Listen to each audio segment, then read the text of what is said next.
Sankt-Peterburg va Moskva shaharlaridan Toshkentgacha avtobus va mikroavtobuslarda yetib olishni istasangiz, O'zavtotrans xizmatidan foydalaning. Xizmatlar arzon, qulay va ishonchlidir. Reyslar har kuni amalga oshiriladi. Batafsil ma'lumotlarni mana shu telefon raqamlariga qo'ng'iroq qilib bilib olishingiz mumkin. O'tgan dasturimizda bir oilaning 3 vakilini shafqatsizlik bilan o'ldirgan jinoyatchi haqida xabar bergan edik. Mana 3 kun o'tib jinoyatchi qo'lga tushdi. 18 avgust kuni Toshkent viloyati huquqni muhofaza qiluvchi organlari tomonidan O'zbekiston Respublikasi Jinoyat kodeksining 97-moddasi 2-qismi A va J bandlarida, ya'ni 2 yoki undan ortiq shaxsni o'ta shafqatsizlik bilan qasddan o'ldirish nazarda tutilgan jinoyatni sodir etganlikda gumon qilinuvchi M. Musayev ushlandi. Bu haqda Toshkent viloyati prokuraturasi xabar qildi.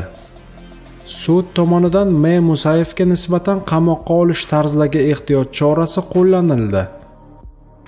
Muqaddam joriy yilning 15-avgust kuni viloyat prokuraturasi tomonidan Toshkent viloyati Zangiota tumani Turarobod mahallasi Turkiston ko'chasi 15-uyda M.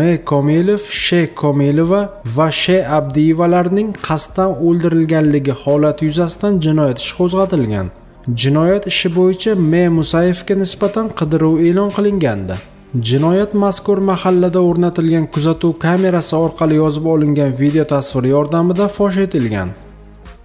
Toshkent viloyati prokuraturasi tashabbusi bilan hozirgi kunda viloyat hududida huquqbuzarlikni oldini olish va jinoyatchilikka qarshi kurash faoliyati samaradorligini oshirish maqsadida 10 mingdan ziyod video kuzatuv moslamalari o'rnatilgan.